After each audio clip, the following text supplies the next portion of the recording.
So I'm going to show you how to maintenance this autoclave. This is a Midmark 11. It's going to be done once a month. You're going to use speed clean. All the instructions for it are on the back. So number 1 starts with drain and refill the reservoir with clean distilled water. So you're going to unclamp your hose, and then you're going to lower this into a bucket, and you're going to drain all of the water out. And then you're going to refill it into here. And then once it's refilled, it says add 1 ounce of speed clean to cool chamber. So there are markings on the side of this bottle that are 1 ounce. So I take a small plastic cup and I pour it in to make sure it's correct. And then you take the trays out just to where you can access the bottom portion here. And then I just pour a little bit on each side into these little loops. Then we're going to place the trays back inside, and then you're going to close it, and then it says run 1 wrapped or pouch cycle at 270 for 6 minutes. We are not going to have instruments in the autoclave while we're cleaning this. In the binder, there's also a sign that says the autoclave is being cleaned, do not use, that you'll tape to the outside of this door. You're going to do that every time just in case. This is a long process, so you're going to do that every time just in case you get busy throughout the day or you forget that it was being cleaned, or an emergency happens and somebody has to run out in the middle of it. We don't want to forget that this has cleaner in it, because it's not going to sterilize our instruments, and we don't want somebody to come in after us. They're not going to know, and it's just going to create a problem.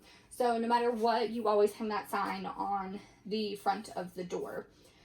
So you're gonna run it, and then you're gonna come back, and then it says number 4, after cleaning, drain and refill. So you're going to, again, take this off, drain it into a bucket, refill it into here, and then it says run 1 unwrapped cycle or cycle at 270 for 3 minutes.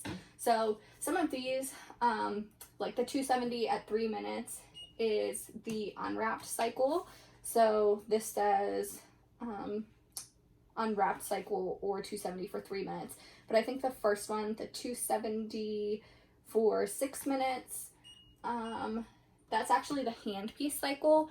So you can just run it on the pouch cycle, the wrapped pouch cycle that it says to. So some of the times that are on here don't exactly match up with what the preset settings are. So just do whichever one is on here that at least matches, whether it's the time setting or the word pouch or unwrapped setting. So then after that, again, you're going to take it off, drain it into a bucket, put it back, put the water back in it.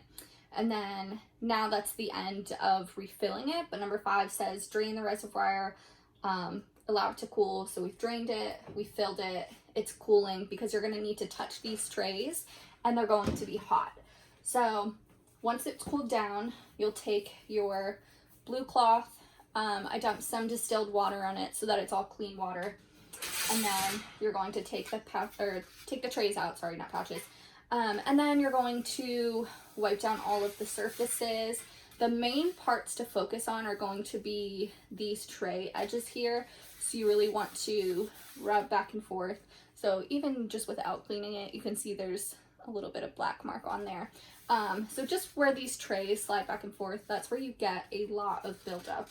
So really make sure to focus on all the edges. So you're going to do that with all of the trays, taking all of them out.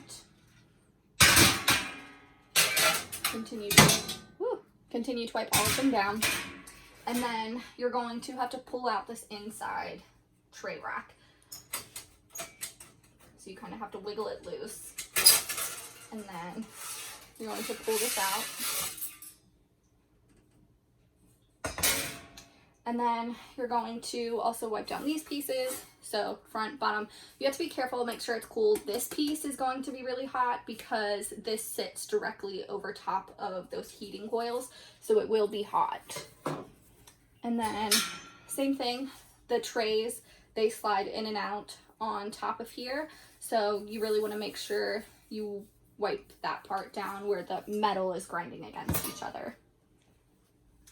And then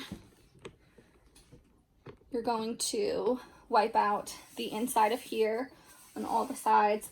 These heating coils are going to be hot if you don't give it enough time, so you want to be careful with that. Usually what I will do is kind of roll this up to where it makes a little point, and then kind of go in between these and clean in between the coils, just being careful. You will be able to tell if someone is not maintaining this properly, because what will happen is the bottom of here, it will fill up with these black flakes. I wonder if I can, it was just cleaned, so there's really nothing in there, but you can kind of see there's like these little black flakes. If someone's not doing it properly, it will fill into here. So I've seen it before where it's not maintained properly, and I had to take the backup suction and literally vacuum this thing out. So if you're not doing it, someone will know. Inside of here, in the back, there's a filter here and one in the back here. So you can pull these out and you'll want to clean those. So there's a little bit of like cotton material, maybe from some gauze or something that we had autoclaved. So you want to make sure that you're cleaning that off. You can also take like a toothbrush or a wire brush and, you know, clean that and make sure it's all good. And then you'll just put it back in there. When those filters come in new, you kind of have to mold them into place because they don't always fit directly into that hole, and it's wire, so it's very bendable, but you kind of have to take it in, force it into the hole. So the other thing to look at is this ring here. This should be replaced once a year.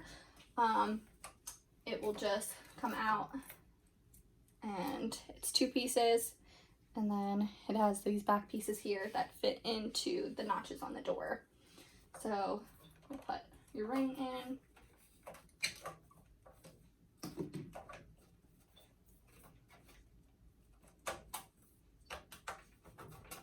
And then this thin piece here fits into that ring.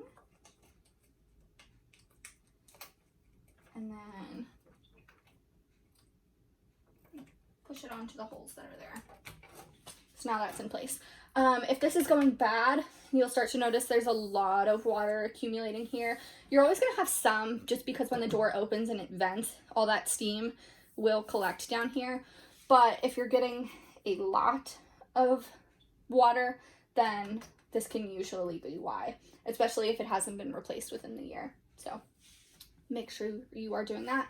And then at the end, we are just going to take everything, put it back together.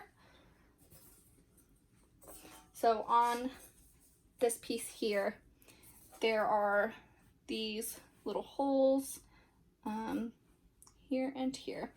And then the tray rack has these little kind of teeth. Sound is awful. It has those little teeth that will connect into there.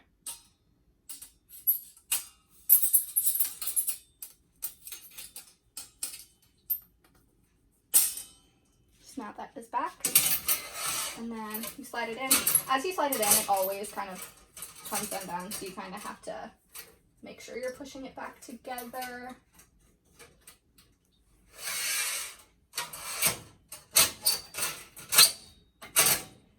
And slide that into place.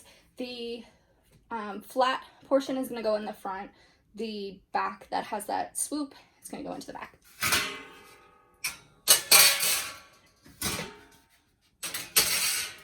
So you'll put all of your trays back, you'll take your sign off of the front of the door, and then you are done.